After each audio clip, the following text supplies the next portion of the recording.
Hi, I'm Phil Anderson and welcome to my channel. I've been a property investor now for over 30 years and I've watched investors continue to make the same common investment mistakes.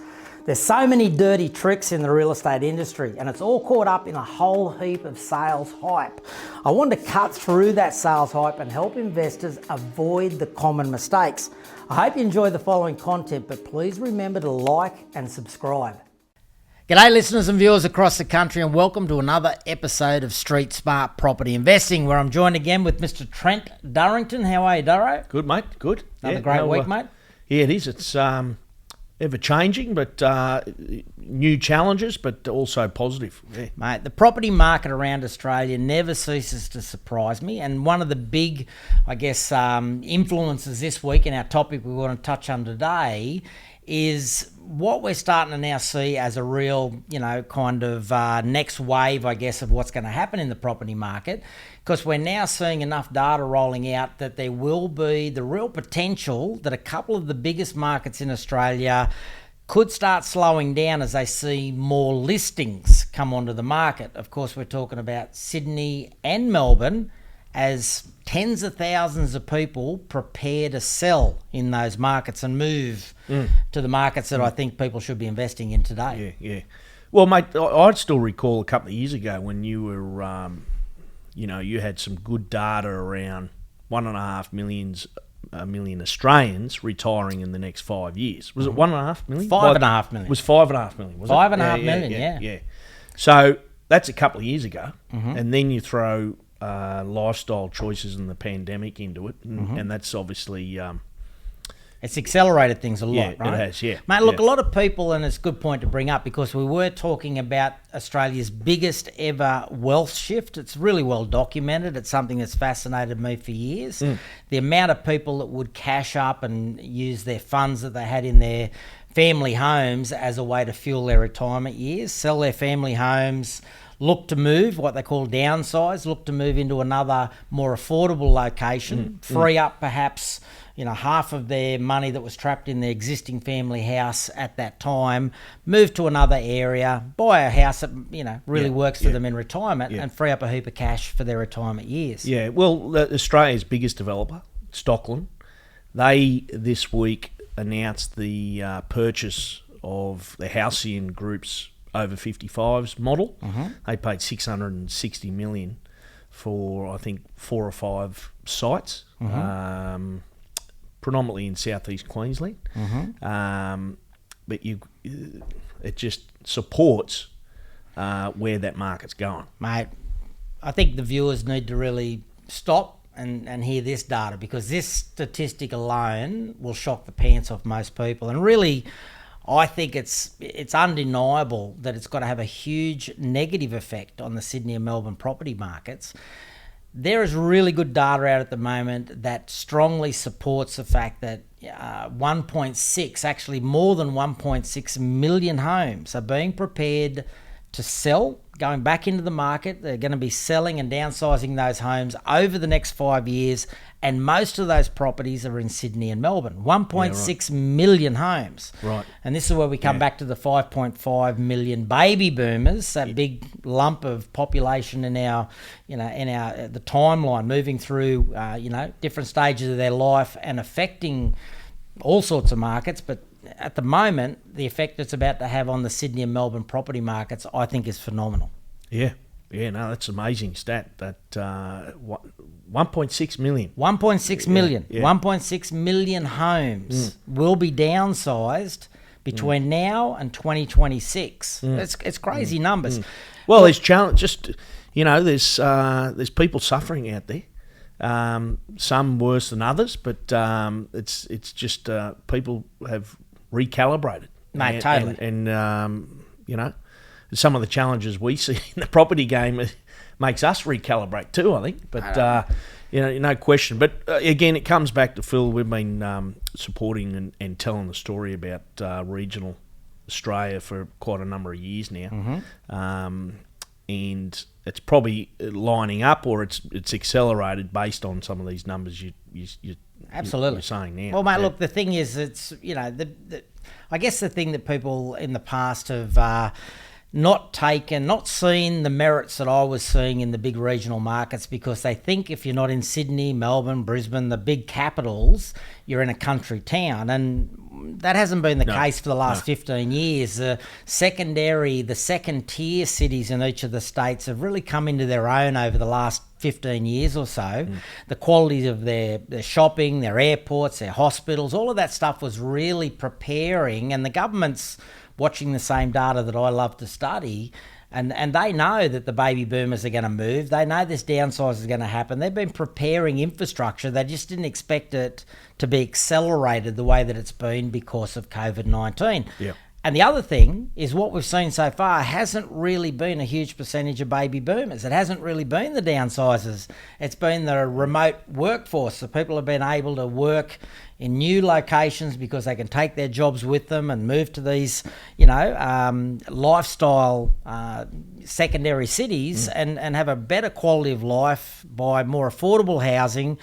So all of a sudden, people in their 30s, 40s and 50s are choosing those same markets that have been very well forecast that the baby boomers would be moving into. Yeah. Mate, you make a point there around the governments and what they've been potentially predicting. There's obviously the national level, or the federal, then the state, then at the local level. I'm starting to see, just in a few meetings I've had in the last week, with two regional areas specifically in a couple of different states, local government have been caught with their pants down. They're not prepared with what's going on. They haven't got up-to-date numbers. And what does that mean? Is that they're quickly going to have to pivot, but it's going to continue to put pressure on prices in the short to near term. Because there isn't going to be a new supply of land come on for still a couple of years yet. Yeah, mate, there's real problems, and mate, nothing beats really good quality research. We can speculate. A lot of people follow their gut. A lot of people get emotionally connected to buying property, but research has continued to serve us better and better over the years. And just thinking about the data at the moment, the top 5 locations that are benefiting most from this transition of people moving out of Sydney and Melbourne, or all of the capital cities, the top 5 locations across Australia, 3 of them are in southeast Queensland. A couple of them are within either directly the area or within a very short distance, of a couple of major projects that we've been invested in and working on. And obviously one of those other top 5 locations being Port Macquarie's, where we've got another major development and within 45 minutes of our second major development. And that's all driven by research. We're doing, obviously we're trying to align ourselves with where that population is moving to. We just didn't expect it to hit us as hard and fast as it's proving to do at the moment. No, that's right. It's so many layers and tangibles, post COVID, which is exciting for us, exciting for our clients and listeners, all potential property investors. Well, mate, those people that are choosing to take on a new location, the remote workers, the people that are seizing the opportunity to move to those other areas, as impactful as it is, we're seeing the housing markets in those areas growing at double the rate as to what Sydney and Melbourne have been enjoying. They're getting double the growth. We're seeing those markets incredibly tight for stock levels. Stock levels are near impossible to buy an existing home, near impossible to get a block of land to construct a home on. We're seeing 100 people putting in applications for a single rental property and then someone coming in over the top and offering much more to try to steal that property away. We're seeing some crazy stuff. It's real. It's a real crisis on the ground.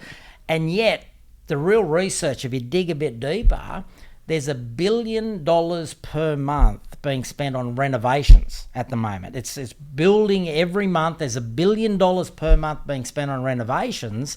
About 2/3 of that renovation budget is being spent in New South Wales and Victoria. Specifically, the belief is that most of it is being spent on homes in Sydney and Melbourne so that people can list their properties over the next year or two as they roll into this next phase of downsizing. I don't think people realise how many properties in Sydney and Melbourne are being prepared to sell. And of course, listings create more listings. Some people can't list their house at the moment because they can't buy. As soon as there's more stock that's available to buy, people go, great, now we'll sell our home. And that creates even more listings. Even the ones that won't leave Sydney will now have an opportunity to sell their house knowing they can buy another property. Yeah, that's a very good point, isn't it? Yeah, listings creates listings, and well, I've got a couple of mates that are doing knockdown rebuilds, and and people looking to sell, but they're like, we're not going to sell because we don't know where we're going to go. How hard is it? Yeah. But there would be that age group that they're setting themselves up, and it sounds like they are. You've got all those $1 billion a month. $1 billion a month, right? Yeah, they've obviously got a strategy. So it's all interesting numbers. Oh, mate, big numbers. Yeah. And like I said, I think what we're going to see over the next, I think by summer of this year, we will see a new level of listings hitting the market as people start to panic and ask the question, how long can this boom go for? The downsizers that want to sell, they've got to be starting to think, wow, how long can this last? We can't really hold off and pick the top of a market. No one's got a crystal ball. I think we'll see more listings starting to hit the market this summer, and I think we'll have talk. Oh, there's 20%. There's still everybody's predicting, aren't they? Yeah, mate. There's plenty of growth, obviously predicted for the growth in the market at the moment. That's putting more pressure on people to go, geez, we should be selling, we should be capitalising before it goes over and becomes a negative story. And unfortunately, I think that negative story will be captured by the press, if not by Christmas, early in the new year. I think there'll be a flavour of a story that will be that the Sydney and Melbourne property markets are softening. Now, if you've had super growth, and it's had like a second wave of growth. We had a big kick to both of those markets a few years back. It settled and adjusted and then went again through COVID.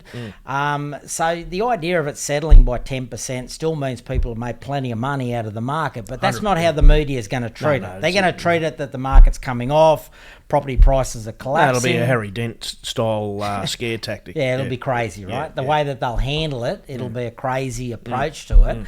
Now, of course, that could affect confidence, and I think that'll be really unjustified. But the potential tens of thousands of listings that have to come on. Now, remember, if we talk 1.6 million houses that are going to list over the next 5 years, we've looked inside of those markets. A market like Melbourne, I can see the quadrants of 50,000, 45,000, 44,000 in each of the quadrants. And I mean, there's 10 or a dozen quadrants where they can pick out tens of thousands geographically around Melbourne of where they're saying via surveys by Commonwealth Bank, by Westpac, etc., of the people that plan to downsize over the next 5 years. You can see the groups, the tens of thousands in each of those areas as to where they're planning to list properties. A market like Melbourne only typically sells 50,000 homes per year. And yet in each of these quadrants, there's 50, 50, 50, 45, 45. Yeah. And you add all of those up, you go, wow. Just go back to that. 50,000 transactions. 50,000 people planning to downsize. 50 plus in some of those quadrants. No, sorry, on a standard calendar year, you're saying there's 50,000. Typically, let's say 2019, which was very reliable data. 49,000 homes sold in Melbourne, right? Now, in each of these quadrants, and there's dozens of them, right? As much as what would normally sell in a year just wants to sell in that sector. Of course, it's over a 5-year period, but you add all of that together, on average, it could be triple the amount of stock, quadruple the amount of stock coming to market that is way above 4 times as much, 5 times as much stock as to what would normally sell in a year. So that's got to flatten the market.